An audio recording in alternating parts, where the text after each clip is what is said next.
amis et téléspectateurs de Mass TV dellu si nañ tey si seen deuxième numéro école essentielle di émission boo xamante ni day wax ci actualité tey nag ñu war a sekk ak suñuy gan yi waxtaan yi yaatu jëm ci mbir yu bëri ñu nu war a sekkal tey débat bi di monsieur Kounta la DG de Mass TV ñu ngi lay nuyu. waa di ci dalal tamit tey suñu gan DG Sadam nekk DG bu si miroir du monde DG ñu lay dara di nuyu tamit suñu consultant Ousmane Mbaye di chef rédacteur Mass TV monsieur Mbaye ñu ngi lay nuyu. ñu ngi lay fay voilà ñii lan dalal tey suñu plateau tey nag ñu am waxtaan bu yaatu jëm ci ñaari ponk bi ci jiitu di wàllum jàngale bi beneen bi di li nga xamante ni mooy transport bi ne gis na li ci xew dégg na li ci xew dégg nañ tamit li ci président wax gis nañ mesures yu mu ci génn pour tàbbi ci débat bi rek dañuy commencer ak monsieur Kounta muy DG ba pare di enseignant di jàngalekat monsieur Kounta boo déggee li nga xamante ni moom la président wax ci mbirum jàngale maanaam dégg nañ mu wax ci le 2 bi ñu war a ubbi dégg nañ tamit ñi nga xamante ni ñoo nekk ci mbirum njàng bi wax li nga xamante ni nee na nanguwuñu le 2 en tant que enseignant yow tey lan nga jàngatee déclaration boobu nga xamante ni président daf na ko. merci beaucoup monsieur Mbaye ñu ngi lay jaajëfal bu baax. mais ma rek le temps balaa maa répondre ci question bu am solo boobu noonu nuyu ñi nga xamante ni ñooy safoo di seetaan télé bi mooy internet yi. maa ngi leen di nuyu di leen jaajëfal di kontaan bu baax ci invitation bi di nuyu monsieur Mbaye Ousmane di nuyu également Mamadou Talla le DG de la CI Mafia bi maa ngi koy jaajëfal bu baax. bon damay am fierté di teew ci plateau bi di répondre également ci question bi nga posé ndax doon lu am solo ndax boo nee éducation bàyyiwoo dara ndax éducation dafa noonu leen loo xamante ni xëy na bëri na ay branche mais benn lay doon comme ndagam comprendre lu mu doon xamante ni mu doon mbir boo xamante ni tey boo ko dee teg ci maanaam ci say tey boo dee xool li fi jot a am ci àdduna à bas âge ci ñi fi jot a jaar ñëpp éducation moo leen dimbali ba ñu doon li ñu doon tey kon dafa doon mbir boo xamante ni day contribuer à créer et à accroître chez les individus le respect d'eux-mêmes, à renforcer leur autonomie et à garantir la cohésion sociale. donc tey boo amee mbir bu mel noonu tey da nga koy jox fulla da nga koy jox fayda ba lépp loo ci wax wala lépp loo ci régir nga xam ni nga koy defee tey dëgg la mbas day am situation buy am kenn mënu comprendre li muy dikkee mais bu ñëwee yow mi nga xamante ni yaay njiit mais amal fulla ak fayda bu mag bu toll ni lépp looy wax nga koy teg ci point bu légal loolu normal ndax jàngalekat yi dañoo sonn sama mbaat ca kaw dañoo sonn donc ñooñu il faut ñu am le respect bi ñuy wax ci ñoom ndax fii ku fi doon dara ñoo tax nga doon dara ku fi am connaissance booy jéem a teg fii ba ñëpp di la dégg c'est grâce à ñoom kon da leen di fond ndax lu ñu yor ay caaxaan mbas am na mais d'accord nañu joxe daay directive gars yi respecté nañu mais ngalla boo demaatee bay joxewaat consigne boobu noonu na nga ko respecté ndax yi fi boo xoolee ba ci biir dafa mel ni dafa am genre ndëgg sërëx ndax dañoo bëgg dugal jàngalekat yi te duñ ko nangu heureusement que jàngalekat yi yeewu nañ ci côté boobu ndax dañ doon pousser à ce que jàngalekat yi dem décréter li ñuy wax une année blanche dañuy reprendre le 2 juin te xam nañu situation bu mu demee élèves yëpp dem nañu jàngalekat yëpp dem nañu si en comprendre ñëpp dem nañu tey joxe naa ay oto sangam nangam jàngalekat yëpp dem nañu sa milieu ba jarul ma ko wax ndax li fi xew la ñëpp teg nañu seen bët ba ñu demee gis ngeen nga la fa xew ba lu wala koo xam benn oto dafi jógee mais loolu yéen am ngeen ci part de responsabilité. waaw ma ñëw man ci loolu laay ñëw benn oto dafi jógee ndax ñi nga laajte ay lan ay laisser aller xaw ma nu mu demee noonu genre yooyu tey waxoon nañu ci seen base de données que jàngalekat bu war a replier delluwaat sa bërëbu liggéeyukaay xam nañu kan la xam nañu fi nga nekk te booy xool nombre bi présent jour boobu noonu ak li nekk ci kayit c'est diamétralement opposé kon donc man toujours li may wax mooy la ndax situation amee da ngay analyser nous sommes des êtres humains dañuy xalaat point d'interrogation il y a quelque chose. mais man li may laaj lu ndaw est-ce que balaa ñoo dugg ci dem bi. balaa ñoo dugg ci dem bi nu war a bi ngeen di dem coow loolu moom dinañ ci ñëw. mais est-ce que normal loolu na école yi ñu reprendre ko waaw wala déet. normal na ñu reprendre école si toutefois li nga xamante ni mooy les mesures barrières ñu mettre ko à la disposition de tous les établissements muy benn ponk la nga xamante ni seen waral fa seen diggante nag jàngalekat bi ñu matale ko parce que bu ñu fàttee ñun nous sommes ici pour les enfants te amul jàngalekat buy taxaw commencé année ba fi mu toll nii di ñaan yàlla suñu borom affaire ba nga ànd wala boog ngay jéem a xëccul dem seen ba nga xam ne moom mooy année blanche non non bu ñu sañoon mbas mi sax du fi am ñu continuer suñu programme comme ni ñu ko tàmbaloon au début dem examen incha allah ñi nga xamante ne yor nañu ay candidats ñu dem yóbbu seen élèves am ci résultat bu positif. monsieur Momar Talla dégg nga li sama collaborateur bi wax mais dafa man lu ma bëgg a laaj te da koo jot a cof mooy retour des écoles est-ce que yoon la woon ci jamono yi ñu toll ak mesure bi ñu jël bu ñu xoolee ñu xam ne am na loo xam mënta ne parce que tey jii bu retour bu amee rek dañu war a bàyyi yéen lépp maanaam bàyyi transport bi dem bàyyi lépp li nga xamante ni moom mooy kii yi ñu jël lépp ñu teg ko mais gis nañu ni président sax jël na décret yóbbaat gën a yéegal état d'urgence est-ce que yoon la woon ñu bàyyi élèves yi dem parce que bu ñu waxee ni système mu feebar bi di wàllee dañoo war a interdit ni daje war a interdit mbooloo yi te gis nañ ni suñu école yi classe bu ne bu deful 100 yi teg na kon déjà li nga xamante ni mooy mesures yi mënuñu ko faa jël est-ce que yoon la ñu ubbi école yi est-ce que loolu yoon la woon. waaw monsieur Mbaye balaa maa tontu ci question bi ma nuyu ñuy seetaan nuyu waa Sénégal di masaw ñi nga xam ne ñu ngi tëdd ci hôpital yi yore mbas mi quoi ñu ngi leen di xool bu baax a baax di leen ñaan tànn bu wér di leen nuyu yéen ñi ci plateau bi aussi li nga wax ci école bi laa njëkk a commencé man d'accord ma pour ñu ubbi école man de d'accord ma parce que si c'était moi man sama doom lu jàngi parce que le problème bi njëkk a am mooy gis nga boo dee yóbbu élèves yi école maître yi professeurs yi école bi dong lañu leen di suivre mais kan mooy téye sa doom sa loxo yóbbu ko ba delloo ko sa kër da nga xam fu muy jaar xamoo ku muy àndal mais yow mi ci kër gi nañ ko protéger école mais protéger wuñ ko ci mbedd bi nga ñëw ci kër gi ñu protéger ko mais dafa jàngi bu ñëwee indi virus bi ci kër gi yóbbu ko école fan lay jaar parce que ñun ci kër gi lañu mën a téye suñuy njaboot protéger leen année bi mënuñ ko soree parce que même bu ñu defee examen day nekk examen bu doy waar résultat yu yéeme mënuma concevoir ñu yóbbu élève CM2 ñu jàngi élève bu troisième ak ñuy def terminal mais pourquoi pas ñuy def terminal ñuy def première kon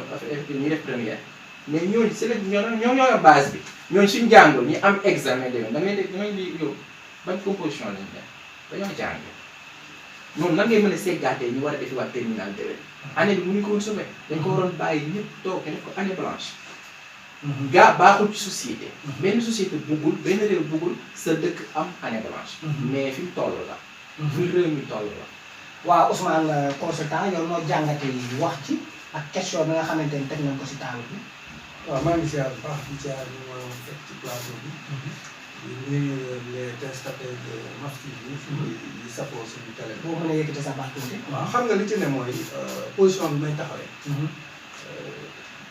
li nga xam ne moom laa ciy leeral mooy il faut que ñu mën a mesurer lan mooy priorité déjà booy jël mesure ngay xool lan mooy priorité moom bu ma leen laajoon tey entre transporteur yi liggéey ak mu xale yi jàngi su ma la laajoon lan moo ciy priorité bu dee xam nga base économique nga xam ne ñi yore seeni oto boobu léegi daw loolu yëpp priorité donc c'était pas une priorité xale yi dem jàngi benn sama naataango wax na ko dafa am des risques risques yi moo ëpp liñ ciy seen déjà li mu wax léegi xale bi boo génnee ba école da ngay ñibbi day moom bu récréation jotee day génn bu génnee mën naa xiif fekk ñuy jaay ci biti mu jël di ci lekk loolu risque la mu jël feebar bi dem yóbbuwaat ko ba këram même buy jàng si day dugg transport public transport public amul distanciation sociale kii 1 mètre nangam da ngay dugg buuxante foofu mën na fa jëlee feebar yóbbu ko école am donc c'était pas une priorité du école pour man c'était pas une priorité transporteur yaa ngi fii boobu ba léegi ñu ngi toog liggéey ñu amuñu lu ñu lekk lépp taxaw ñooñu dimbali leen moo gënoon la nga def ci école boo ko defoon ci ñoom moo gën. te bu ñu fàttali ñoom yoruñu salaire. yoruñu salaire.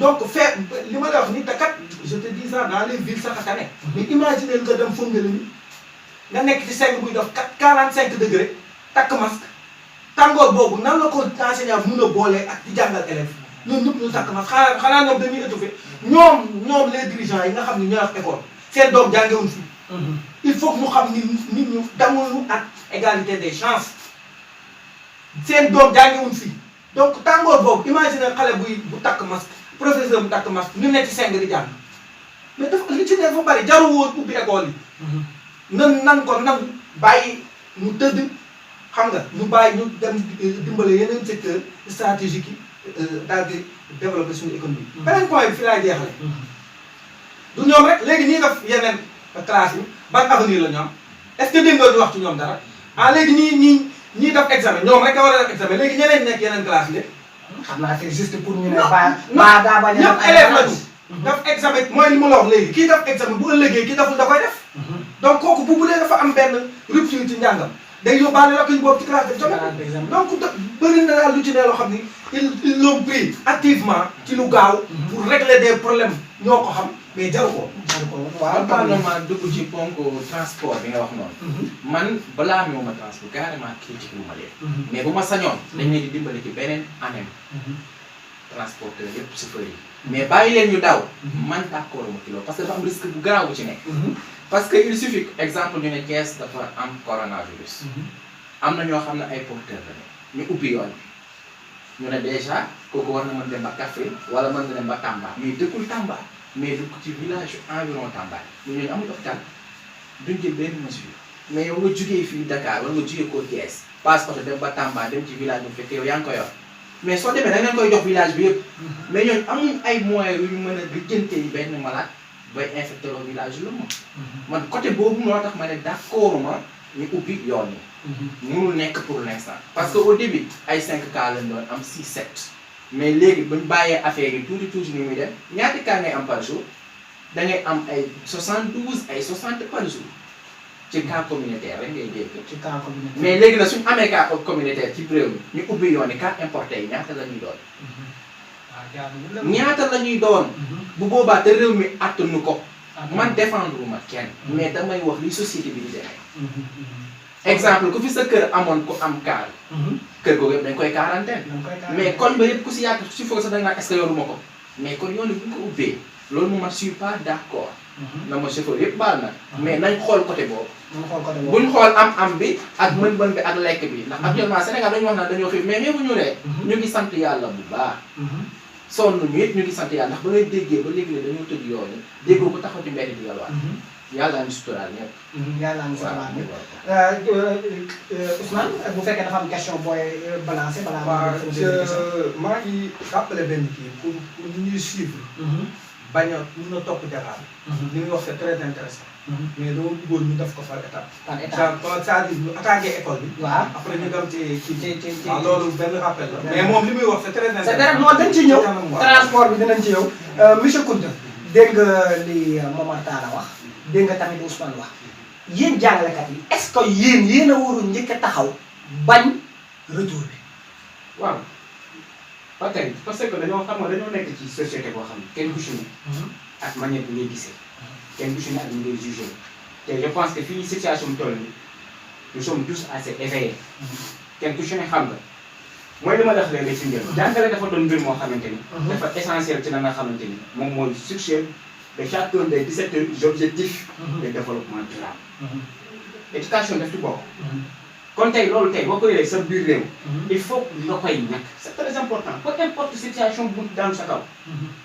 ak lu mu munti doon. dëgg la nag nit ñi ku ne yamuñu am na parent bi toog ni man sama doom du dellu am na parent bi toog ni man sama doom day dellu mais à une condition. il faut que nga xamante ni tey jii moom mooy doguma la même ma ñëw il faut nga xamante ni tey jii moom mooy mesure bi ñuy établir. ñu jëm ko respecté ci école yi. tax tey boo demee ci A ba mu ci dem wala F ba mu ci dem wala boog ci agent de santé yi nga xamante ni région bu ci ne samp nañ ko fa. mais def nañ fa ay moyens ci li ñu wax yoo xamante ni tey jii képp kuy école bu bokk ci kuréel yooyu noonu boo fa demee dinañ la jox la nga xamante ni mooy moyen bi nga mën a suturloo ngir jox ko ñi nga xamante ni ñooy waaye ñoom ngay ñëw def retour incha allah la dëgg. kon donc lii di masque ay détergent ay antiseptique et tout ça yooyu noonu yëpp. mais loolu nekkul parce que. donc ma la tey démb déglu nañ ki nga xamante ni moo nekk ci kiiwu jàngale daam. nee na am na benn école boo xamante ni waa ji école bi mi ngi war a def 1000 et quelques élèves. te professeurs yi bokk ci. nee na ñu ngi leen jox 144 masques benn madaar bu jar 1000 francs ñaari détergent lan leen jox. xam nga dafa am loo xamante ne man jàpp naa ne avant ñuy wax ay mesures danga waroon xool ba pare est-ce que yoon la xam nga tey jii dem ba est-ce que ñiy dem ñëpp mën nañ leen woon xam nañ ni ñoom ñëpp kenn amul corona xam nga loolu kenn mënu ko xam. ils sont 16000 enseignants. 16000 enseignants te élèves yi ñëwagul. waaw yaa ngi yóbbu 16000. te 16000 nit yooyu est-ce que 16000 yooyu yëpp testé nga leen ba xam ne ñoom ñëpp amuñu corona. nga leen di doog a yem loolu moo jiitu que. ay modèle jàpp naa ni. loolu mooy li ma lay wax ci njëlbeen dafa mel ni que kon xëy na dégg bu baax li ma la. dama ne la jàngalkat dañoo doon ñoo xam ne dañ leen a war a respecté. loolu laa tama loolu est-ce que jàngalekat yi respecté nañ seen bopp. mais parce que tey jii jàpp naa ni. mais jàngalekat bi respecté sa bopp loolu sama jàpp wala njëkk a Ousmane naa la xool benn affaire. jàngalekat bi respecté sa bopp. loolu moom rek la engagé. ndax jàpp naa ñi am fula ñi am fula ñi am fayda ñi am fayda. man non mais rek ma ñëw. mais ñooy utiliser débat bi dañuy déglu. ñun ñoo organiser débat. yéen enseignants yi ñoo ma yàlla baal mais yéen da nga. non dama lay expliquer. dama lay expliquer dama ne yéen seen bopp. am ngeen ci part de responsabilité. même boo leen bëgg a jàngale nag moo xamante dëgg. bëgg a sauver seen i poste ak yooyu du tax ngeen groupe Liberté 5 gële. yéen ay enseignants boo leen ñëwee gis fa mbooloo mi yéen seen bopp respecté wu leen distanciation respecté wu leen lenn. léegi la faute à qui tey ba amee. non dama leen la faute à qui parce que man je pense que bi ñu dem bay jël ay décision wax li ñuy wax génne seen base de données ak li nga xam ne moom moo fi nekk ci nombre enseignants yi dofuñu te bi ñu ñëwee ci liggéey gis ngeen dafa xew. te boobu tey ba ñu tax enseignants yi ñoom njëkk a taxaw déploré loolu. ñoo ko njëkk a ñaaw parce que boo demee dafa xew kër comme ni mu ko waxee ci mais loolu c'est vrai. waaw donc les mesures lu jëm ci wàllu tey distanciation sociale les mesures barrières gars yi respecté wuñu ko.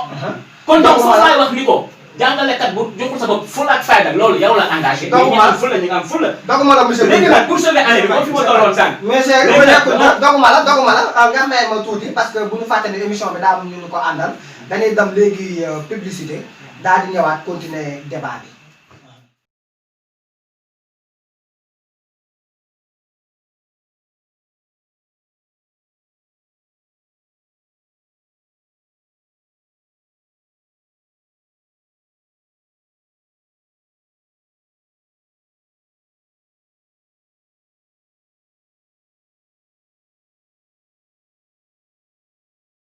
waat nan si seen deuxième partie émission L'Écho sur l'essentiel ngeen dégg kàddu yi fii jib yëpp ku nekk jox point de vue am damay laaj monsieur Talla dégg nga li monsieur Kounta wax ci mbirum jàngale bi ba tey nanguwul ñoom ñu ngi défendre seen bopp ñoom jàngalekat yi mais yow ci li ma doon laaj est-ce que tey jii waruñu woon waxtaan waru woon jiitu que décision ndax boo déggee coow lii am mënoon naa ñàkk bañ am ndax lii du mbiru politique balaa la bu wàcc jàpp naa nag balaa tey bu wàccee balaa décision ji am ñëpp ci ñamu concerné war ngeen a toog ngeen waxtaan ba réeroo du am est-ce que yow tey jàppoo ni loolu dañ koo waroon daf te def ni ko moo indi lii nii xew. waaw effectivement loolu moo waroon jiitu.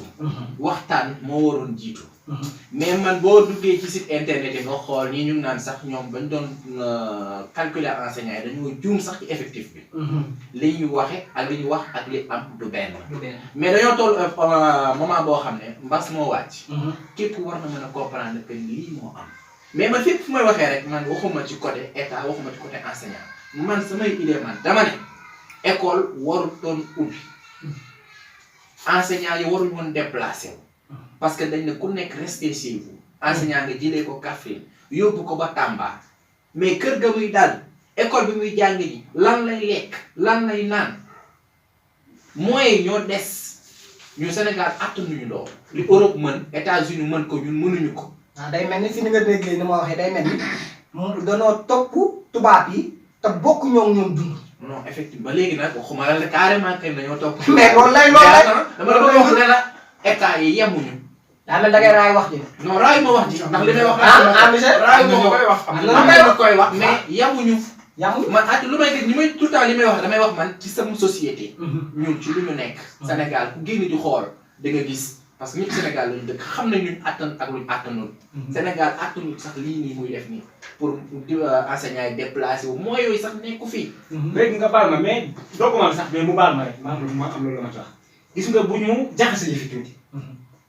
bi doog li génnee li nga wax c'est très important balaa mesure di génn d'abord concertation mais dañuy gis ni mooy la ma la wax seen njëlbéen ñun jàngalekat yi kenn duñu ba taxaw parce que tey imagine bu ñu waxee li ñuy wax jàngalekat yëpp toog fi nga toog nii delluwuñu après lan lay ñëw. mais voilà jàngalekat yi ñoo bañ.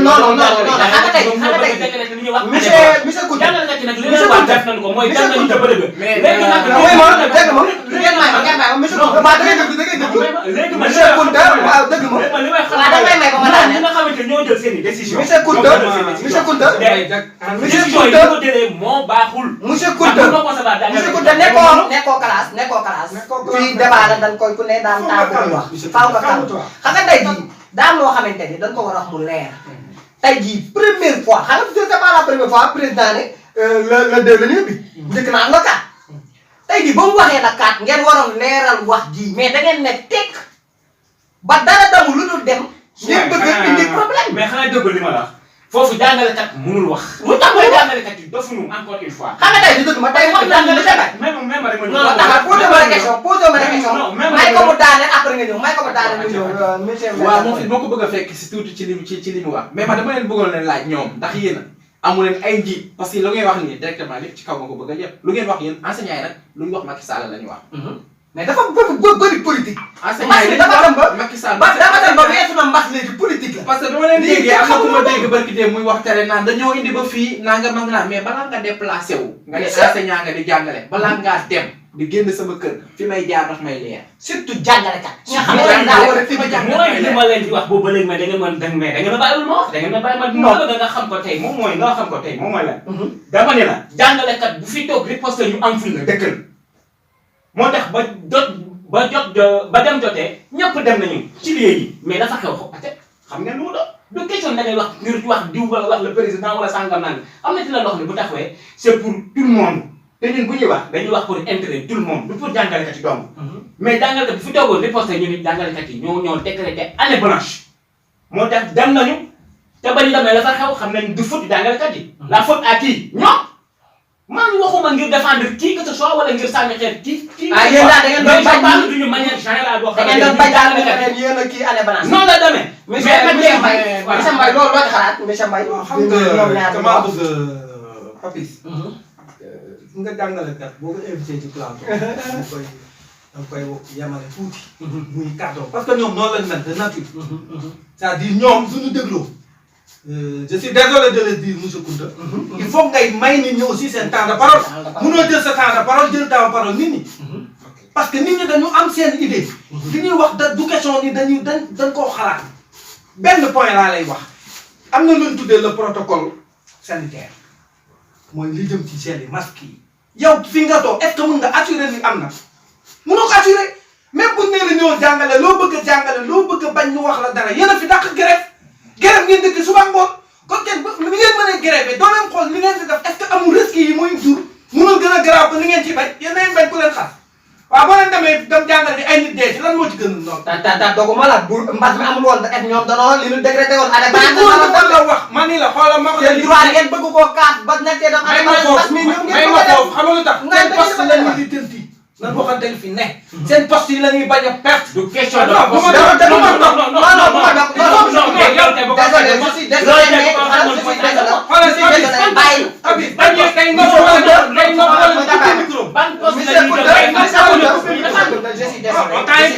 amuñu poste bu ñu je suis désolé mais da ngay bàyyi ba sa temps jot moo gën a fort lépp santé moom mooy lépp te santé boo ko amul tey doo mën a dem taxaw di jàngale mais lépp dama bëgg ñu def base bi c'est très important monsieur Kounta je suis désolé mais da ngay bàyyi nag ba ñu jox la sa temps non mais non débat la boo xamante ne xam nga tey nag moom may ma rek mais may di mu fi ñëw fi dégg loo xamante ne tey jii di jël comme quoi que di jël jàngalekat yi genre def benn genre bàyyi ba sa temps ñëw bu sa temps ñëwee sa temps ñëwee nga tontu li ci war a tontu voilà loolu kese la ma yeggale voilà li ma ci wax mooy li ma koy wax. am na ci école yoo xam ne boo jëloon fukki école 9 écoles yi amuñu douche yu baax. mais douche feebar bi ci salte lay jaar. xale xamul dara c'est ñoom c'est des gens qui sont nu mu tudd asymptomatiques feebar mun naa ñetti ñoom ñu koy développé te duñ ko xam. léegi ñun douche ñaata douche moo baax ci école du Sénégal xam nga sànq yaa ngi koy wax France bokkul ak fii Italie bokkul ak fii. da ngay gis école boo xam ne 20 élèves ba fay ne fii 100 élèves ba fi ne am na des abris provisoires am na école yoo xam ne am ñax la ñeegu ñax. fii réalité yi ci ne fa bari. donc waroo xool naan dañoo bañ ku ma xasak dañuy bañ enseignants yi xoolal d'abord lii nga xam ne boo ko defee mun na bañ a jur ay feebar nga def ko la preuve état bi di wax na leen ni boo leen demee li ñu wax ci protocole sanitaire bi bu fa amul ñibbi leen seen kër mais ñoom ngeen wax loolu ñoo leen gën a xam li leen wax loolu kon am na lu tax ñu wax leen loolu. mais balaa ngeen di yéen a ngi ñëw place fële Liberté 5 nekk ay responsable di buuxante ay cas c'est pas ba pare bëgg a dem ñi yor seen jabar ñi yor seen doom ngeen kër yéen foofu rek fan la dem ñaata ngeen foofu damay dagguma la mais damay appuyer ci foofu noonu mu wax. parce que dafa nekk loo xam ne dafa sensible man sama waxuma élève troisième bi ak terminale mais ñi def CM2. xoolal ñi def CM2 léegi yan âge la ñu am 10 ans 11 ans ñooñu dañ leen war a surveillance di leen di xool tout le temps parce que bi mu naan wax toilette yi école yi njëkk yi boo demaan école yi ñu tudd primaire danoon am ñu doon raxas ay toilettes. mais amatul kuy ñëw di raxas douche amatul. élèves yi seen biir ka ba nekkee récréation lu ne lañuy def élève moo gën sob élève dafa sob surtout ñu nekk primaire. boo leen waxee boo leen def lii booy tourné ñu koy def. mais mesure yooyu noonu yëpp du état moo ko mën a téye. état attanul loolu pour indi ay nit yoo xam dañuy tiim élèves yi. ñu leen di surveiller 24 heures sur 24. moo tax ñu waxoon fi ñu defee erreur bi mooy. waruñu ko dinaa ñëw. non nga dem tuuti rek. je suis pas contre pour les enseignants je suis pas mais damay wax man. li mu wax c'est très important. mais encore une fois gars yi jëluñu sa jël lépp sa ko état. état la muy def loolu moom la mu koy def. am na ci leen loo xamante ni ñoo gérer école bi ñoom la war comme lu jëm ci wàllu sanitaire et tout ça. mais jàngalekat bi tamit dafa am moom it la ko war. c'est très important tey dugg ñu ngir dem di sacrifier suñu bopp tey lépp luñ def tamit dañuy xam le pourquoi ñu koy def mais li ma bëgg ngeen def ko seen bopp ndax jëluma débat bi di ko maanaam di ko étaler ci ay débats yu bokkul. wala boog ci ay sujets yu bokkul li ma bëgg gars yi xam ko seen bopp encore une fois mu xam mooy ñun ñu sommes des enseignants te jàngale moo ñu war ndax pacte bi ñu signé la ak société bi kon dañ koy def peu importe situation bu fi mënti nekk. mais buñ ñu jàppee comme ay cobaye wala ay nit ñoo xamante ne amuñu benn sens de signification loolu laa wax. non non xanaa tey jii dafa am loo xamante ni monsieur Kounta bi année bi départ da ngeen ko déparé ak ay grève si lu jëm si seen bopp tey jii jàpp naa ni élève bi ki ko war a njëkk a protéger jàngalekat bi la war a doon. te yéen a war a njëkk a taxaw bañ école yi parce que mu xam yéen leer na leen ni état bi mënul jël mesure yi ci wàll. mënu ko bu ko waxee mënu ko yéen xam ngeen loolu. pourquoi taxawu leen au début yéen ngeen protéger élèves yi ngeen di jàngal.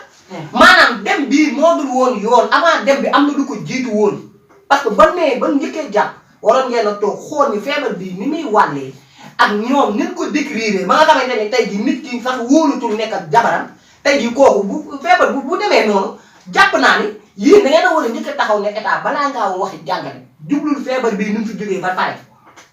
mais tey jii yéen bu ngeen nee dañuy bañ année blanche te départ année bi ak ne année bi mën na doon année blanche bëgg a dem tey ne da ngeen di bañ année blanche. xam nga am na ci loo gis ci àdduna dafa bokkut ak leneen la ci des situation yi bokkuñu maanaam la jàngalekat bi di grève moom moo ko xam parce que ay droit moom lay grève la nga xam ne moo ko lié. mais lii du seen droit loolu c'est autre chose. lii du seen droit feebar boo xam ne accès yow mën na la looloo gën a garaaw li ngay def. léegi nag may ma ñu nga fi mu toll nii situation bi dafa délicate de telle sorte que tey jii ñun jàngalekat yi loolu man tey ci côté boobu foofu laay waxee mooy jàngalekat du nangu tey ñuy jël baaraamu tuuma di ko joxaay ni ko yow yaa demul jàngale ji yow yaa demul respecté ji la nga xamante ni moo la warloo sa digganteeg say élèves dem toog foofu laay waxee. mais mënul nekk xamul tax parce que foofu laay waxee mënuñ jël toog teg ko enseignant yi. foofu laay waxee xam nga benn ponk da cee waxee man du ma jël man benn état gën ñoo bëgg suñ doom yi dem jàngi.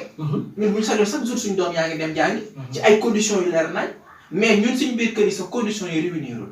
waxuma la mbedd mi bay dem école ban enseignant moo am jot taxaw di si bay doomu jàmbur su demee récréation mu ngi ci leneen. kooku bu demee bu génnee récréation mu ngi ci leneen. di si bay ay doomam de loolu c'est il faut faux. surveiller loolu c'est faux. man sama doom du jàng. loolu c'est faux. man sama doom du jàng. loolu parce que xam naa ne bu ma surveillé wul si mbedd yi. Faux, doo ko faux. surveillé.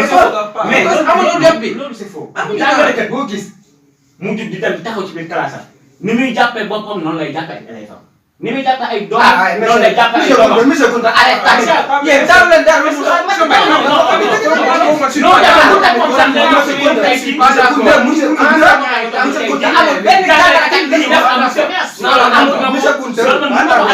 amul benn jàngalekat boo xamante ne tey jii mën na leen ci école bii rek laa yem bu amee bëri loolu monsieur moom actuellement mu ngi ne moom mesure yëpp kii wuñu dajewuñu effectivement. c'est à comprendre kon bu mesure yi dajewulee yow noo mën a surveiller nit ñi mesures yu dajewuñu cela ne traduit pas que ni. parce que enseignant yi ñoom dama leen di dox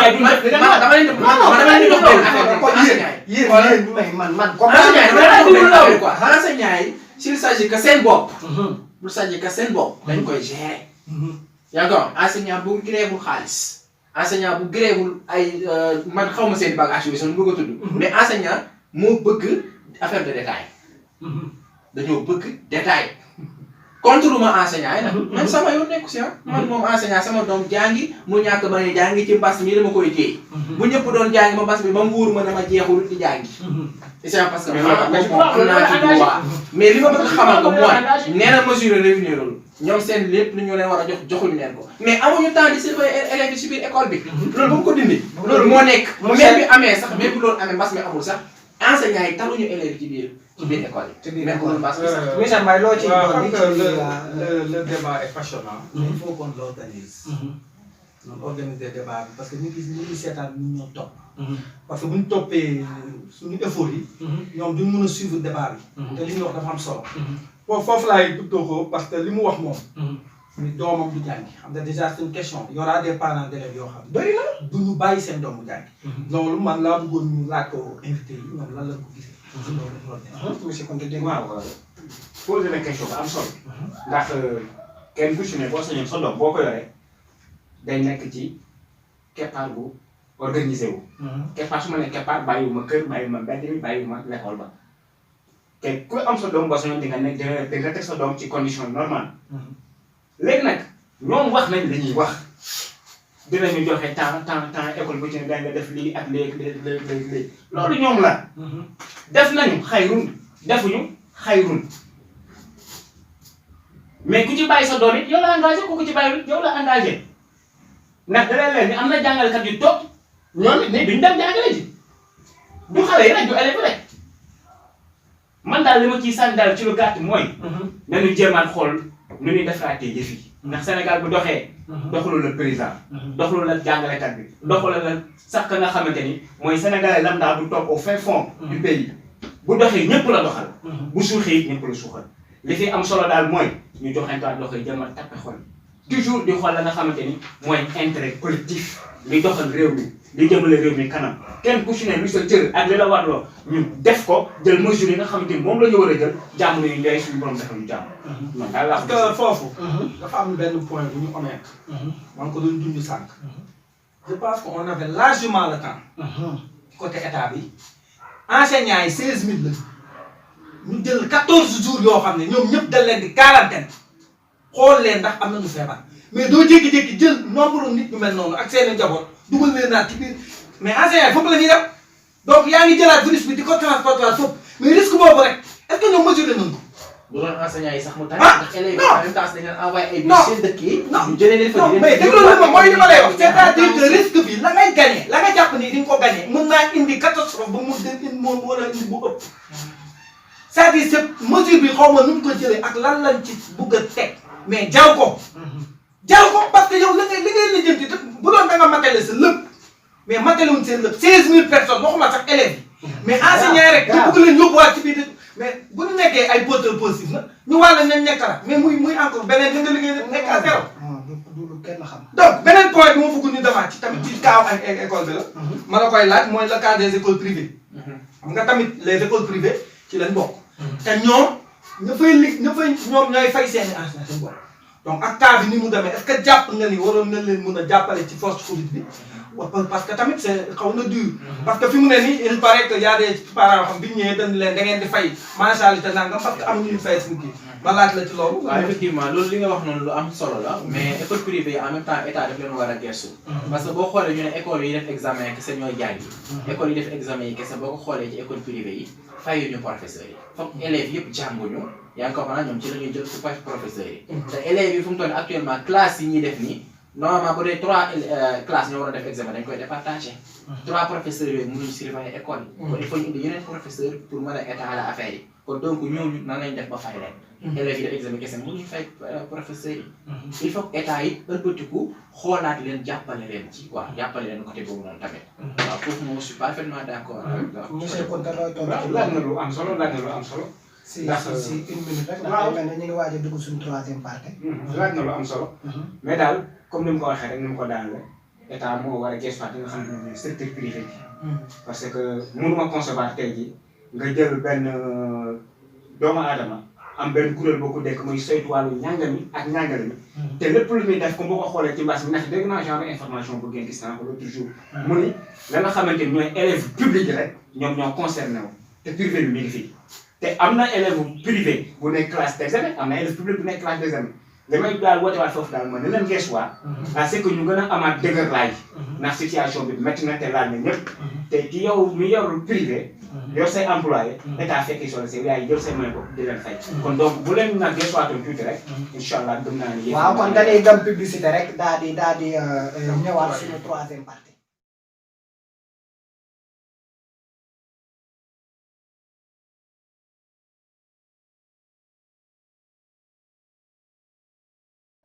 dellusiwaat nan si seen 3e partie école essentielle sur l'actualité ngeen déglu wax nañ ci njàng mi ak njàngale mi gis nañ lu bëri luñ ci wax waaye li ci ëpp mënuñu koo waxtaane ba tax na dañuy dugg suñu 3e thème maanaam li ñuy waxtaane mooy wàllum mbay mi dinañ wax mbay mi dina laal tamit ci transport bi monsieur Sadam gis nañ ni mbay mi baykat yi dégg nga li leen ci wax mënuñoo dem si seen tool yi bay ndax oto yi damm te gis na nit ñi ngi kaas tamit engrais bi ba nii may wax ak yow baykat yi ruujaguñu sax seen tool yi yow loolu nan nga ko jàngatee est-ce que tey jii ndax dégg naa état ne dem leen ruuji après dinañ jël disposition yi mais gis nañ ni koy dem di ruuji transport lay yóbbu te transport bi damm loolu nan nga ko jàngatee. waaw merci beaucoup monsieur Mbaye ci question boobu dafa am important. parce que mbay moo yor réew mi. parce que mbay moom fu mu amul lu ne rek koom-koom du am. nit ñi faaw ñu bay ndax mën a dund. dugub beeg ceeb beeg yooyu noonu yaa ngi gën a xam. mais nag dañoo nekk moment boo xam ne dafa critique wax naa ko si njëlbeen gi sànq. transport moom mënul dem man sama abi man ci li may wax dama ne transport mënul nekk. parce que yaa ko wax tey baykat yi fan dëkk am na ñoo xam ne bu ñu demee ba Kaffrine dëkkuñ Kaffrine ci village yu Kaffrine yi la ñu dëkk. est-ce que dégg baax ne ma nga jóge ko Dakar fekk yow am nga virus mais nga dem yóbbul leen ko ci lan damaa bàyyi woon gaa yoon bi war nañ ko mën a ubbi gaa mën na am mais ñoom man bu ma sañoon man dañuy patienter dañuy xaar ba ci kanam ba mbas mi gën a kii wàcc ci côté engrais bi ngay wax noonu mais mbas mi moo indi manquement engrais moo tax joxewuñu engrais parce que oto demul oto ñëwatul béykat transport yëpp taxaw baykat yi xam nañ loolu. ku mënul lekk mënoo naan comme gëm naa mënoo la satisfaire sa condition yëpp ba mu mat kon donc gëm naa ne engrais balaa moom génn dina xaw a doy waar. dina xaw a doy waar dégg nañ sa biir wax da nga sa début wax yaa ngi ne mbay mënul ñàkk ci réew loolu nga ubbee mais ku dégg ni nga waxee mooy mbay mi moom daan koo war a def pause. non mbay moom mënuñ ko def pause. ah man tey jii bu nee transport daa monsieur Mbaye. waaw parce que bu nee transport bi dama laaj ci mbay laaj ma ci transport. non non xam nga tey dañ transport lii ne baykat yi. waaw damuñu bay. transport bi da cee bokk. am na wala amul. tey jii nga débuté ne mbay mi moom mënul ñàkk. mais nanguwoo transport bi mooy mbay du am rek. monsieur Mbaye loolu foofu bu may ci duggee mooy li ma la dox sant ci les questions de priorité. gis nga man baykat bi dem moo ma gënal enseignant bi dem. parce que baykat bi. li mu yor c'est stratégique. bay bi bu amul nit ñi nan fàttaliku ni mbas mi day jeex tôt ou tard te réew am na fu économie ne son gisoo kay pays tubaab gis nga leen ñu ngi déconfiné te pourtant ñu ngi am ay mort parce que risque dañuy bañ a jël risque seen économie dem ci benn étape boo xam doo ci jugaat boo déggee président doon wax vivre avec le virus loolu lay suuraale économie réew il faut ñu éviter. mais monsieur Mbaye moo xam ne vivre avec le virus. loolu moom non damay bañ ñu duggaat ci débat boobu on l'avait débattu. mais dama bëgg ñu xam ne mbay du caaxaan. mbay moo mbay ñun dañoo war a profité sax di bay li ñuy dundee fii. donc mbay dañ ko war a defaraat def ci tous les moyens. jar na buñ leen wutalee car comme enseignant yi ku ci wàcc ñu denc la 14 jours ba xam ni feebaroo nga dem sa tool jarul ko mais bàyyi leen fii ñu toog kenn du bay lan la ñuy dundee il faut ñu xool tamit loolu il faut ñu balancer les priorités li mu wax dëgg la. mais topp virus bu aussi ba rey su économique je pense que c'est un danger. c'est un danger monsieur Kounta dégg nga fi li Ousmane wax. nee na mbay mi moo waroon mbaykat yi lañ waroon gën a yóbbu ka jàngalekat yi. waaw en tant qu'enseignant yow ma lay sant bu baax ndax da nga ko dugg ci point ba am solo. ñoom it ñu développé ci loo xamante ni. tamit neex naa dégg. mais fenn laa dul xaw a d'accord ak Ousmane bi. ma fa d'accord ak moom. mooy jàngalekat yi. man bu tuddee jàngalekat yi du question damay def ngir doon avocat jàngalekat yi. mais jàngalekat dafa doon kenn koo xamante ni nit amul fay. mais moom attaqué wu jàngalekat yi. non dama lay wax rek. moom dane dama lay leeral question pour nga xam dane priorité la wax. dane tey jii ñu gën a concentré ci mbirum mbay moo ëppoon jàng priorité lu mu doon priorité amul lu gën a doon priorité xam-xam. loo gis ci àdduna xam-xam moo ci jiitu. mais boo amul xam-xam saako balaa taxaw def. xam nga tey xam nga tey dama lay jox benn les rôles sont inversés. dama lay jox tey benn exemple. xam nga jël nañu seen i décision ak seen i affaire noonu teg. wax seen i wax te boo xool seen discours yi seen communiqué yi mujj yi nii boo ko toppee boo ko jàngatee ba ci biir amul sens de signification. l'état. waaw. ndax mën nga concevoir nga ni tey oto demul oto dikkul pour nga dem département par département il faut nga am laissez-passer boo bëggee génn ville région dañ lay jox dérogation loolu amul njëriñ ba pare nga ni baykat bi demal nga bay xanaa loolu mooy demal nga deewi ku amul lu mu yor ku mu dundee lu mu naan ana lu muy bayee engrais bi fu ñu koy jëlee fan la ñuy jaar kon xanaa ne mooy am na toj na. voilà foofu dinaa ci rejoindre parce que ñoom. mooy li nga wax ba ñëw. waaw man dama lay dimbale dama lay appuyer foofu rek motion laa defar c'est-à-dire que loolu lañ moo taxoon dañu waroon gën a alléger transport li ñu mun a dellu. doon ko da ngay jël ay mesures. mais na dellu tool yi. bu ñu delloo ci tool yi donte amuguñu le maximum ñu commencé bay bi. ba pare li ma ci doole mooy bu ñu fàtte ni tamit ñun baykat yi bu ñu nekkee bu ñu xasee ba ruuj seen tool yi ba faraasu dugub bi ci marché luuma yi la ñuy jël seen dugub ba nu bayoon ak seen produit yi dem di ko jaay pour am lu dul dundee kon tey jii ubbi mbay li ubbi bay tamit taxul nga dimbali leen. xam nga li ma faaw tamit nga ubbi luuma yi. bàyyi tracteur luuma mënoo ko ubbi te transport bi doxul. lu ma gis foofu. mooy ñoom ñiy jël décision di tëral. dañoo julloo. ñax yi ñuy wax ak ñuy def c'est diamétralement opposé. gis nga compte dafa am contradiction bi ci biir. demal boutique ba pare xañ la yoon ba la yóbbu boutique ba. loolu mooy la.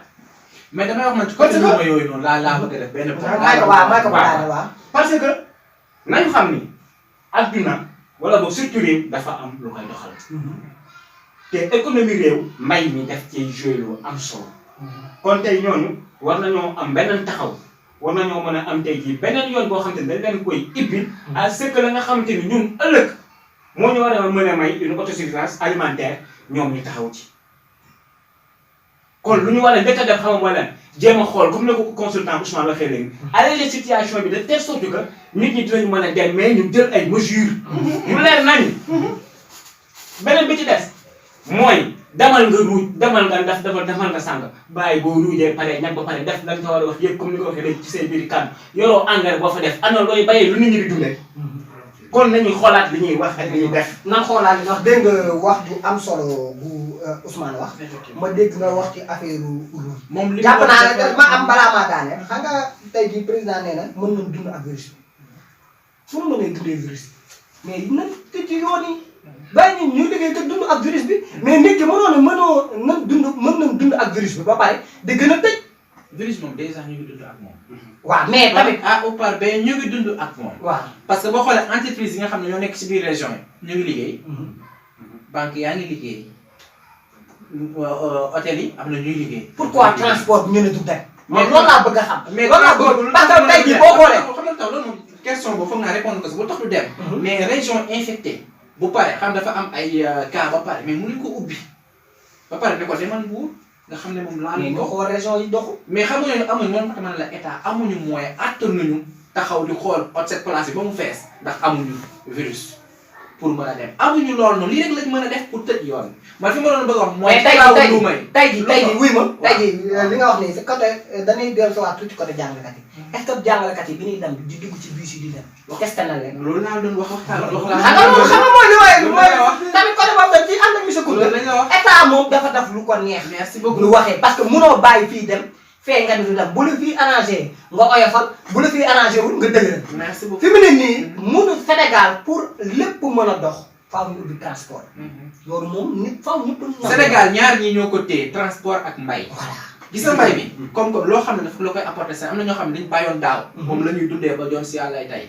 doguma la sax sadam mais gis nga bu ñu naxante situation dina toll fenn ñoom foo xamante ni da ngeen di jiital seen xel. gis nga ñun nag malheureusement ñun malchance bi ñu am mooy lan suñu dirigeant africain yi nañ ma baal. mais dañoo xaw a nagam ci bopp. gis nga réalité yi xew tugal bitim réew ak réalité yi xew fii c'est diamétralement opposé bokkul. est-ce que jàppoon dañoo xam nga tey ñoom mën na nekk xam nga tey ñoom bu ñu ñëwee ñoom seen dëkk yi ak système yi ñuy fonctionner. ñu ni tey il faut apprendre à vivre avec le virus. am na ci ay ponk yu ñu ko teg.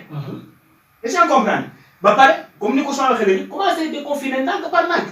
tey boo ñëwee yow it nag en tant que njiitum réew ñëw ni il faut apprendre à vivre avec le virus.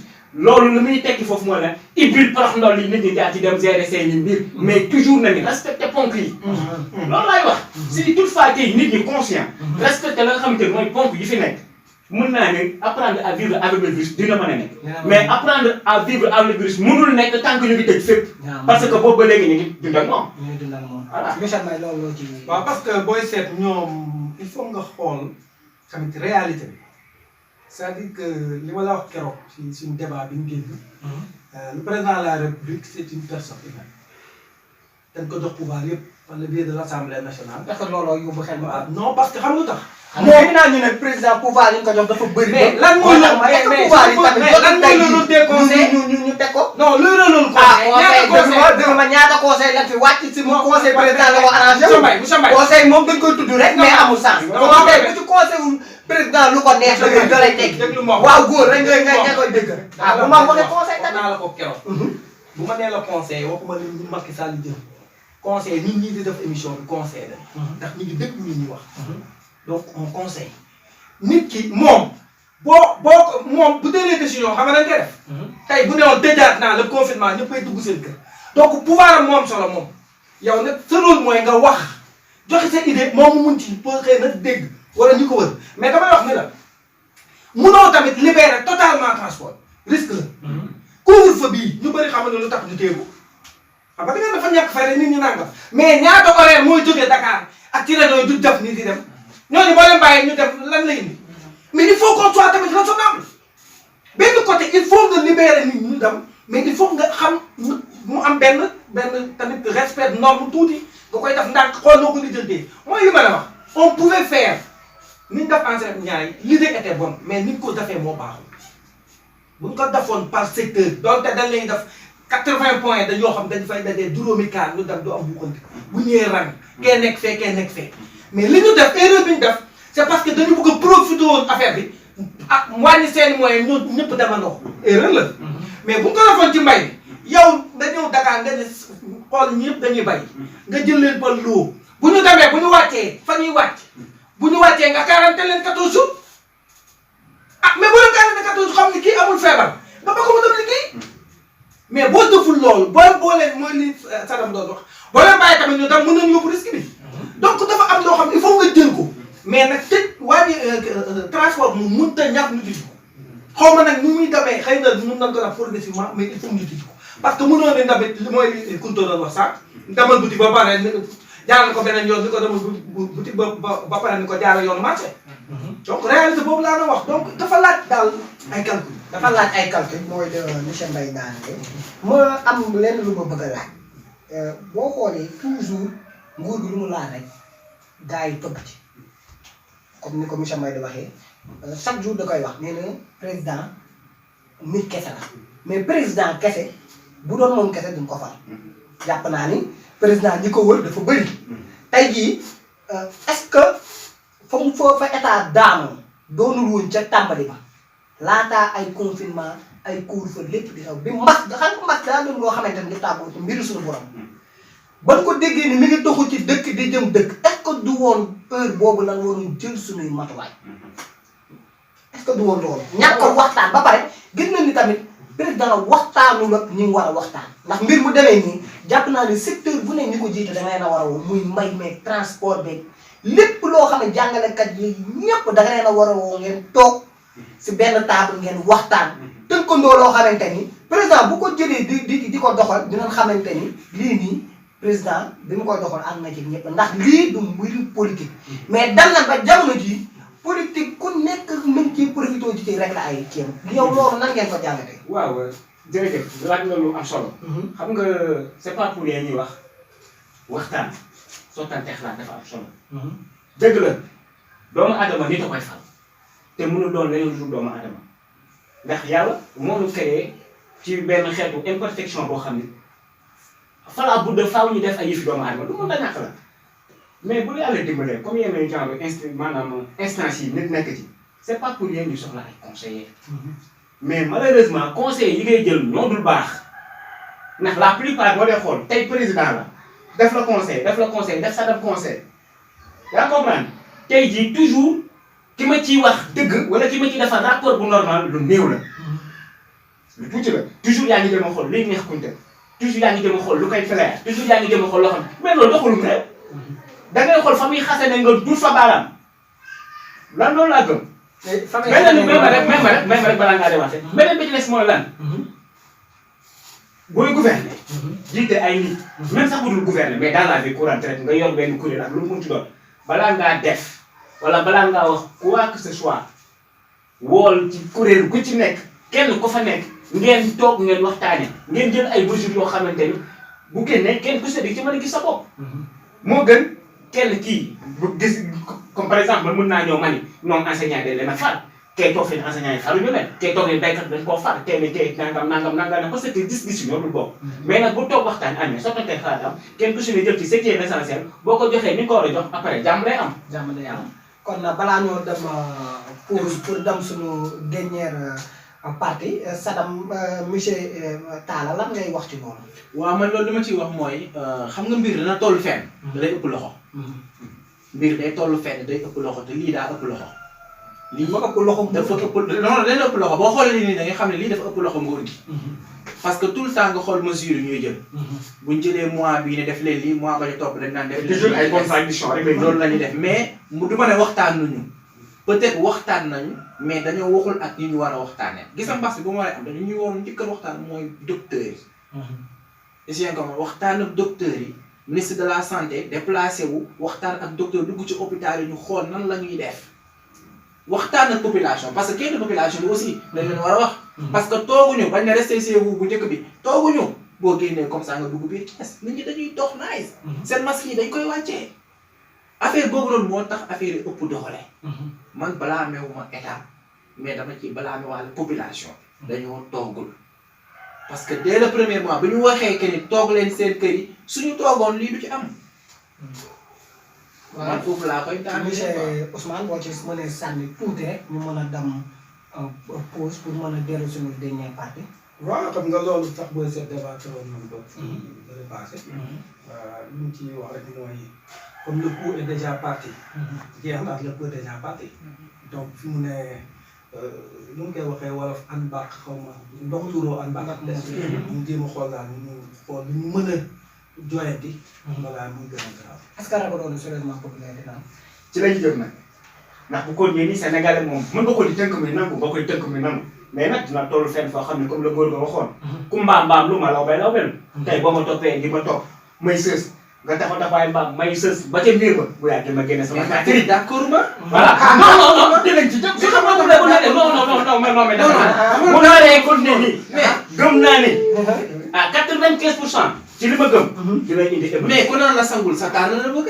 mais sangu bi est-ce que tamit. non mais tamit nag wax ku neexoon état bu mu neexoon ñëpp a ngi liggéey ñëpp a ngi jàngi mais moom itam pour jël ay mesures am il faut mu doxalee ni mu doxalee. jàppoo ni mbir mi am na leneen lu si laxasu. ah non man nag mooy li ma wax rek c'est-à-dire dafa c'est un couteau à double tranchant. Kunta li muy wax mënoo ko dindi. Sadam li muy wax mënoo ko dindi. moo tax ma ne la amoon lu si laxasu daal xool daal li ciy priorité. parce que tey boo xoolee xew Sénégal moom. ñu rek xew ci benn dëkk. nii xew Sénégal nii moom gis naa ne xew ci benn dëkk. kon dañuy dem pause ñëw suñu dernière partie mooy thème du jour.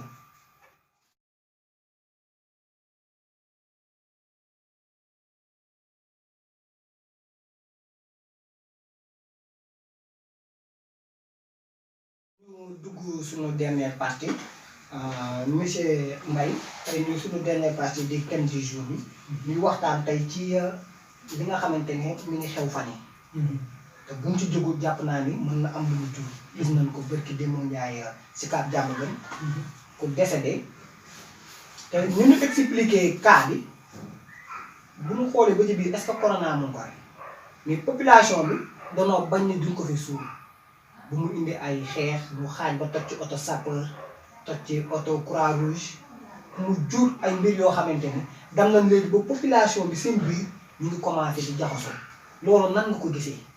jërëjëf dafa mel ni dafa commencé bëri du benn yoon bi. waaw parce que njëkkee na Malika. Malika. doo ko dem jàmm si Cap. donc damaa bëgg loolu moom nguur gi teel ci jóg.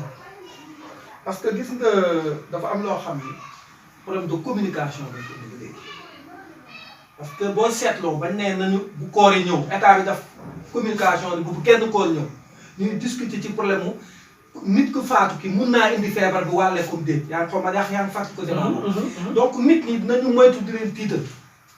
parce que gis nga nit bu tiitee bu jàqee réaction yi lay indi moo tax dañu war a soigner seen communication danger boobu mooy indi lii te lii booy seet ngëm sax mayam ngëm ak suturaal ku faatu lii xamuy sutura ku faatu xoolal nit ku faatu nga war ko denc wala tiit ci yàlla nga ñëw ni kenn du ko fi denc mel ni yow amatoo ngëm man teg gënu gëm suñu borom xam ne ku war a faatu da ngay faatu. te ci cité bi la dëkk comme mais déggoo li ma la wax mais xam nga dafa am li ma lay wax toujours nañu moytu information yi ñuy véhiculer dégg nga famille yi ku ci nekk nee na bu seen ki faatu di dem loolu yóbbu ki la cas bu mujj waaye di représenté famille bi. mi ngi joxe idée ni ba kooku dafa amoon problème mu asthme. te mel na ni sax ci hôpital ba lañ ko wàllee. tu vois parce que bi ñuy dem bi ñuy jógee caaro yi ci camp bi bind na lu négatif dafa nañ ko test ba mu bi ñu koy indee ci hôpital bi fa la ñu constaté ni fa la nee nañ dafa am Covid donc il faut que daal ñu moytu nañ xool communication bi par rapport parce que mooy indi dérive yi lii dérive la. ndax nit ki respecté mémoire ku faatu donte dafa am corona tamit nga xam ni kii doomu aadama la da nga war a tiit ci suñu borom nu mu tudd suturaal ko mais lii dafa ñaaw. te dafa garaaw parce que lii mënoon naa gën a garaaw ci cas bu mujj bi. ndax ñoo sax am na ñu dal ndax kenn ki ci ñoom c'est un politicien nit ñi xam nañ ko moo xindi dal mais ñoo bu ñu reporté woon mën na fa am ay mortam. te wax dëgg yàlla loolu mënees na ko moytu. mënees na ko moytu monsieur Mbaye Gar. fi Ousmane daanele ñu gis ni mbir moomu mbir mu tey xel la parce que ki représente famille bi nee na moom ba bi ñu koy yóbbu ci hôpital bu mag bi amul corona ba pare képp koo xamante ne corona da laa rey li war ci yow moom dafaluñ ko dañ na rek corona da koo rey xam nga sachet bi sax nee na am foofu. amu foofu jékki-jékki daf kii rek lëkkal yóbbu maanaam li ci war ci nit bu amee corona li nu war ba ci famille ba mu ne sax fépp fu mu mën a jaar sax dañ faa war a jaar. quarantaine leen defuñu ko.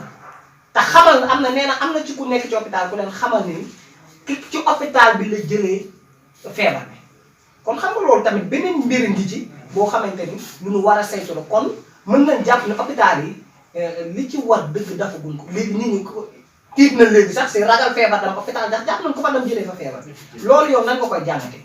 waaw man loolu li ma koy jàngatee lenn rek la mooy hôpital yi dañoo war a bàyyi seen xel te bàyyi nit ñi ñuy lëbëje seen xel yi.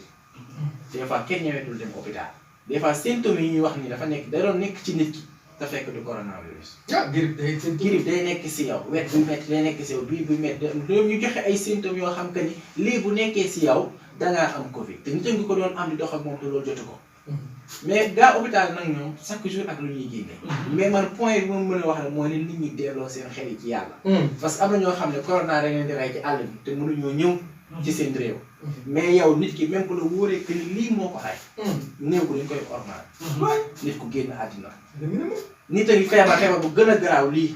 léegi man par expérience moo leen jox que ni nit ki dee buñ ko suuree ci armée yi day wàll ñeneen ñi. lan moo leen ko jox science moo leen ko wax. yàlla dafa wàcce benn aay bu leen wax loolu mais nañ bàyyi seen xel yi te delloo seen xel yi ci yàlla. foofu moom point boobu loolu laa ciy wax ndax ku aay néewu jàmbur tey suba bul tax. mën naa tàbbi sa est-ce que gisoo ni communication bi ñi nga xamante ni ñoo sékk mbir mi maanaam état ak ñu ko ni mu ko àndal communication bi ñu def moo tiital askan bi ba ne duñ ko fi suuf. mais foofu laa lay wax gis nga mbas dafa wàcc nañ mooy bàyyi état.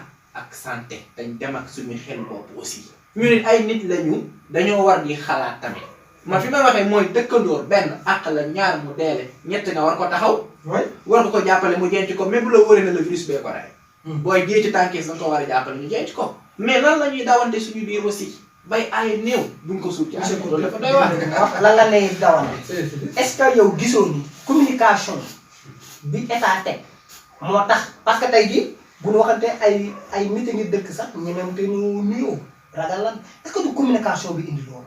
waaw jërëjëf li nga wax am na solo trop Sadam ci ay biir yoo xam tamit li mu wax dégagé na ko jàpp naa ne leer na moom Ousmane mais man li ma gis rek mooy y a trop de polémique affaire bi moo bëri polémique bu nit waxee fee sax mais bi wax fekkee dëgg la nga gis ku toog fee ni ko jéem a remettre en question man li ma gis mooy lan wax na sànq ne nit ñi dalawaat seen bopp ci yàlla mais. nit ñi gëm nañu yàlla mais dañ koo wóoluwul. ndax ñàkk ba ñu wóolu yàlla mooy lan ak li suñu borom wax ci doomu aadama lu mu sàkk doomu aadama moo ci gën a fort. lu mu sàkk doomu aadama moo ci représente loo xam ne kenn xamul lu mu doon tey ak nu mu ci demee mbas la. cela ne traduit pas que ni kii am na mbas génn na àdduna bu ñu àndee moom bunge ko ba nga xamante ni foofu mooy dernier këram ñu nit dañ koy am ku nekk ak circonstance bi ngay génne àdduna. ñu xamat loolu c'est très important ku nekk ak la lay rey. te mbas mi ñu ci war a dem dañuy dem du ci war te dem duñu dem.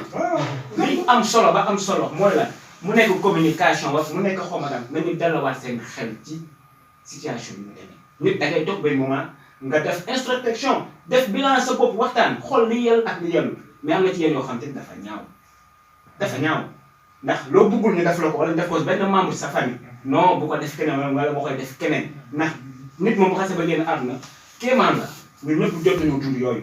kon donc li am solo mooy la nañ leen wormaal li nga xamante ni ñooy waaye dawlu yi. suñu toppatoo leen ni la war a toppale ak ni ko suñu borom diglee diine jébbal leen seen borom ci jàmm ak salaam. li may rappelé waat mooy lan wax na ko sànq jarul ñuy tiitir nit ñi. ndax nit ñi voilà jarul ñuy tiitir nit ñi ay wax nangam man je pense que foofu li ñu fa war a def rek mooy lépp looy wax nga teg ko ci lu palpable ci suuf suy leer yoo xamante ni nit ñi bu ñu ko jëlee dinañ ko mën a jël xel mu dal dund ak moom loolu. mais nag di yaatal di extrapoler loolu moo fi amul sens nañu delluwaat. parce que loolu indi tukki. mais loolu la ba tey mën nga nekk parce que kenn ku si ne tamit ak sa niveau fu mu toll am na ñoom ñoo xamante ne lii da leen di yëngal am na ñoo xamante ne fi ñu toog yëngalu leen waaw mais li ci am solo daal mooy nañu formaté waat suñu bopp moo am solo xool li ñuy def ak lu ñu war a def xool lu ñu war ak lu ñu warul ndax am na ci yéen yoo xamante ni c'est sacré. te nit da ngay sàmm sa diggante sa moroomu dëkkandoo c'est très important. mën nga dëkk di def lu baax jaamu yàlla def lépp lu suñu borom digle ëllëg nga dem dal ci sa fan c'est parce que sa biir dund bi ngay nekk di ko mën am nga leen loo xamante ne manquement loolu sa diggante yow ak sa dëkkandoo. la ñuy jar sóoraal la c'est très important ñiy génn nañ leen denc bu nga leen ci amin bu rafet fii la ñuy denc ak ñu denc fii man yooyu yëpp amul sens ku génn daal dencal. mais est-ce que am na woon beneen alternative comme dans les pays européens ñoom dañoo trouver des lieux spéciaux pour denc fu néew. donc c'était aux États-Unis dañu jël benn île fa denc néew loolu tamit gis na ñu koy def ça a créé moins de problème est-ce que ñoom aussi loolu lañ doon sóoraale est-ce que loolu du woon solution. mooy damay xam nga foofu noonu yaa ngi wax tubaab yi à chaque fois ñoom dañ naan ñun ñoo ëpp xel ñoo nag mais à chaque fois ñoom dañuy wan ay leçons ñoom ñoo ñu ëpp yi kaar mais xoolal ils sont tellement organisés déggoo fa que ni jàpp ni yow di ko yóbbu si seen biir ñu doog dañoo wut ay place ay locaux. xam nga c'est tamit jeex leen fa. man li may gis foofu daal mooy man ci li ma gis mooy bu ñu jël ñun réew africain yi bu ñu jël ñun suñu système ak ni ñuy dundee suñu culture. voilà très bien di ko méngaleeg ña nga xamante ni bokkuñu ay gëm-gëm. non monsieur mais Koundé doxuma la may ma foofu dama lay leeral. c'est-à-dire que point bu ñëwee. il faut nga analyser ko ñaari côté parce que lii aussi bu amoon ñun ñu rey fee yow xam gisoon nga coow li am foofu. munoon nga am xeex ay nit dee ci. mais xam na mais léegi problème bi mooy li gën. dañu joxe une alternative est-ce que mënuñu woon. trouver benn place boo xam ne munoon nañ fa def. parce que boo xoolee moom laa doon wax dañu am cimetière. dana am cimetière. mais ba ñu dem benn cimetière bu yóbbu fa mais ku bëgg a ñaanal xamoo sax sa néew. mais da nga ko dem di fa ñaanal. te amul coow. mais lii xam nga nit ñi mooy li ma la wax problème de communication bi moo indi loolu. moo indi loolu. te naa la xamal leen ne seytaane fu mu xaj lëg lay dugg. gis nga fi mu ne ay nit ñooy ruumandaat lool. mooy li ma la wax lépp ci mën a dugg. mais éviter loolu est-ce que mënuñu woon def loolu. peut-être bon mën na nekk parce que moo gën tamit li ngi gën di garaaw. mën na nekk loolu lépp mën na nekk parce que moom liy defar moo ak gën liy yembal yëf yi moo gën mais nag bu ñu demee ba yeneen mbir di ci tegu te bu ñu fekkee xam nañ li suñu borom wax yooyu man dama koy ñaawlu. mu ko ñaaw monsieur Saram man fi may question bi ma lay laaj mooy boobu ba tey ñu ngi wax ne danaa gëm yàlla gis nañ ni est-ce que tey jii toor bi du état bi parce que c'est pas la première fois bii am njëkkoon noo am kon est-ce que bi mu njëkkee am ñoom mënuñu woon jël seen matuwaay ba ñu ñu jëlee Croix-Rouge dépêché ko jël sapeur dépêché ko mënuñu woon jël service d'ordre dépêché ko mais dañ leen a jox ñaar ñooñu baal leen dem est-ce que tey jii toor bi mënuñu koo teg nguur gi. non man dama ne mënuñu koo teg nguur gi xam nga lu nekk ñu dañoo nekk réew moo xam ne ay musulman lañu. ay jullit lañu tamit. mais est-ce que yor nañ jikko yi tamit. mais très bien kon donc du état. kon population ngay waxal. ndax am na acte yoo xam ne état def na lu mu du moo def motal na fa de mais am na lu mu def ku feebar jël na la. quarantaine la faj la ba nga wér. li wér moo ëpp ñi dee. mais ay 30 et quelques morts la ñu toll. mais état mu doon xalaat que ni sauver que ni dañoo war a am ay locaux. ñu war a suul ay nit ñi mais kenn xalaatu doon dee mais ñu ngi doon xalaat nu ñuy def pour sauver nit ñi. et c'est vrai mais population ci ñoo war a delloo seen bopp ci yàlla parce que gëmatuñu yàlla ndax nit da ngay dox ci mbedd bi mu lay moytu kon ko gëmatul yàlla. mais moytu gi mooy li may wax est-ce que du communication bi ñu teg muy ni moytonte gi. waaw mën na nekk parce que moom fii kenn. day mel ni wax jooju da ngeen koo ñemewul a wax. duñ ko daw parce que communication moom li muy wax dafa am solo. xam nga la laay bañ tamit ñu jël lépp jox ko état man damay bañ état loolu. parce que état tamit dafay am foo xam ne fa lay mën a yem. li ci des ñun doomu aadama yi. yéen koy mottali ñoo koy mottali parce que dañ ñoo wax ni nous sommes dans une société. te nee nañ c'est dans la société que développe l'idée de coopération. de partage de solidarité un fort sentiment d'appartenance qui transcende des volontés collectives. léegi loolu tey boo ko xamee ana lu ci yoonu état. état moom mën na la gunge initier la jox la yoon. mais li ci des nag ñun doomu aadama yi bu fekkente ne loolu lu wér la xam nañ ko. mais ñoo koy jéem a ñàkk rek mu rafet ñu jàll ci leneen. mais tamit. ku te li mu wax xam nga da koy xool ci sa bopp. tey boo amoon ku takk ci yow. boo bëgg ko def noonu. gis nga nit tant que jëloo sa bopp. jàppee ko ñeneen ñi nga jàppee leen comme sa bopp. gis nga ngëm dafa am solo. ngëm nit boo dund ci àdduna te amoo ngëm yaa xoba yem. loolu ñuy def teguñu ko fenn. parce que loolu noonu mën na bañ a loolu noonu mën na bañ a indi loolu de mais parce que mën na dégg naa mbañeel xool loolu noonu mën na indi mbañeel ba illaa yow mi ji mais néew boobu sax dem jecc ju ko fenn ñu defal ay locaux ñi aaye woon dañ famille boobu noonu yaakaarloo ak ñoom day indi haine parce que day mel ni dégg naa ñu wër yi wër cimetière yi. te sant da ko wax sadam baal ma papis wax na ko mais feebar yu gën a garaaw Covid nga fi. cancer nga fi ay feebar yoo xam ñu ngi rey nit. tuberculose nga fi. sida baa ngi fi sida ngi fi sida gën a garaaw Covid. waaye te nit ñi léegi Covid bi daal dañ ci bëgg a profité daal am na ñoo xam daal man je pense que dañu bëgg a profité toujours ci dara di créer ay problème ci nit ñi. mais ñàkk kan mooy jiite loolu man laa bëgg a xam. ak ban intérêt la am. comme li mu wax rek ca njëlbeen ba la. ca njël voilà. lépp ca njëlbeen la rek gis nga bu information yi jàlloon lu ñu war a jaare communication bi parce que ba léegi daal ma ñoom ñoo xam ne communication bi leeru seen bopp. leer comme ni mu war a leer seen bopp man je pense que problème yi yëpp dafi am. ndax feebar gën naa garaaw li fi am. feebar ray na nombre bu ëpp. mbas mi fi daanu. bu ñu rappelé tuuti ci ay maanaam ci ginnaaw ci ay année. ay choléra ay yeneen xeet feebar yoo xam ne jot naa tàmbi ci yooyu dëkk comme par exemple la grippe d'Espagne. li mu ravagé amul tey pandémie wala virus bu fi génn boo ravagé lool. mais terewul ni ña fa nekk ñoo mature ñoo xam tey jii ni ñu fi dem ñu régi an maanaam ñu nekk ak moom ci loolu di dox xool ñu tuddee ay solution boole seen xalaat ba am consensus régir loo xamante ni kenn ku ci ne di nga xam ni ñu ciy doxee. kon du am problème mais lépp daal koy delloowaat ci njëlbeen. mais nag tollooguñu période boo xam te dañ naan mënaguñoo dab déedéet ba léegi weesagul nit ñi nag ñu gën a conserver gungewaat nguur gi nag appuyer ko parce que sonn nañu. gungewaat leen parce que tamit mënuñu def lépp c'est impossible mënuñu def lépp mais ñun nag ñoo war a doon suñuy acteur bopp am gëm-gëm ak pas-pas bu toll ni yenn yi affaire yi ñàkk fayda yi ni ñu jël ko gas ko suul jublu ci lu positif. voilà lan nga jàpp ni moo positif comme li monsieur Kounta daal waaw li ci positif mooy lenn la. bu jamono ji fi ñu toll nii ak fi réew mi toll nii. mooy lan delloo suñu xel yi ci yàlla. jàppandoor ba ndokkandoo àndandoo nekk benn. ndax li nekk ci kër gee. di ko lëmbee moo ne fii. nga ni patt ak moom. ndax état du ñëw fekk la sa mbalit ñi sa kër gi di ko këppi. yaa koy këppali sa bopp. kon donc ñun ñoo mën a jàppalaate ñu dëkkandoo yi ci biir te xam ne Sénégal tamit moo amul moyen boobu noonu. su mu nee jëriñu ay locaux sax di ko defaat yi bu taxaw ay cimetière sax moo fi am. c'est ça le problème kon donc kuñ bàyyee sa néew ku ne nga téye ko. foo koy suul mais ka la tere woon ne moom bu amee néew moom tamit fan la koy suul. mais nañu bàyyi xel yi delloo xel yi ci yàlla. kon monsieur Mbaye xam naa li ñu tëroon ci temps bi ñu bëgg a xocc. ñu bàyyi la nga jox sa dernier mot. waaw c'est un bëgg loolu ci débat bi ndax di gërëm suñu invité yi. ils ont parlé sans réserve. te wax dëgg yàlla loolu lañ soxla. ñun dañ fee toog pour analyser les situations faru fii faru fële. waaye lu ñu war a wax dañ koy développé wax ko.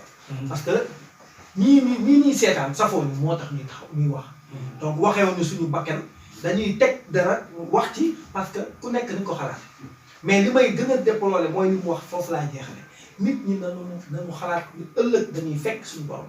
nañu moytu yenn yi dafa ñaaw nit mun ta faatu ay njabootam ñëw di ko indi ngeen di xeexal ñoom naan duñ ko fi suul loolu moom nañ fexe nu mu dakkee. bu dee nag nit ñi mënuñu koo kii état bi indi service d'ordre teg ko fa ñu denc ñu war a denc loolu laay jeex. monsieur Mbergane looy tëjee. waaw xanaa di leen ziare di leen baalu àq ci kii bi parce que. kii la quoi mais di jégalu Sénégalais bu baax a baax a baax. te di leen wax nañ delloo xol yi. defaraat xel yi bu baax a baax. jàppandoor door benn. pour mën fay jëlee mbas mi. waaw di ziar waa Miroir du Monde yëpp. ci daal bi ngeen ñu dalal quoi. ñu ngi remercier merci beaucoup. DG Ousmane. waaw jërëjëf monsieur Mbaye ñoo ngi lay sant bu baax yow di gërëm ci sa initiative. vraiment parce que jëm ngeen yoon yu am solo yoo xam ne da ngeen fee nekk askan wi comme ni ko consultant waxee léegi nii rek. faruñu ci camp bi faruñu ci camp bee. dañ fee nekk uniquement ngir jéem a leeral li nga xamante ni xëy na leerul ci boppu doomu aadama yi. moo tax ñu leen ciy jaajëfal bu baax ci liggéey bi am na solo. di baalu ñëpp ak bu fekkee wax nañ fi kàddu yoo xam ne xëy na warul woon a génn. ñu ngi koy tub bu baax ndax dañ ciy boole dul rek defar ak leeral. di kontaan bu baax ci consultant. di kontaan également ci BB Sadam. di la bëggee yow tamit bu baax a baax vraiment di ñaan suñu borom taxawu li nga xam ne mooy télé bi. ba lépp la nga xamante ni yéene la ak mbébét bu rafet incha allah. mu teg ci loxoom ba lépp jàppandi. waaw kon lii moo doonoon seen émission Echo sur l'essentiel ñu dalaloon ci le DG Ousmane jiite série bi nga xamante ni maanaam télé bi nga xamante ni moo di Maf TV dalal si tamit DG RH bu Miroir du Monde muy monsieur Talla Momar Mbergane ak Ousmane Mbaye di consultant ba pare di chef rédacteur télé bi di Maf TV mu doonoon seen émission Echo sur l'essentiel nga dégg liñ ci wax muy débat boo xamante ni amul for danoo xool li nga xamante ni mooy l'essentiel ñu wax li nga xamante ni tamit jàpp nañ ni buñ ko waxee dina jëmale réew mi kanam te ñëpp dinañ booloowaat xam ni lii mbas la du mbiri politique ñëpp a war a teg lépp ñu boolandoo àndandoo xeexandoo mbir mi jóge fi parce que nañuy sóoraale population bi muy côté nguur gi di côté opposition bi nañuy sóor population bi pour nga xamante ni ku ci nekk di nga mën a delluwaat ci seen activité ni mu waree. di leen jox dig daje ci seen yeneen émission Echo sur l'essentiel.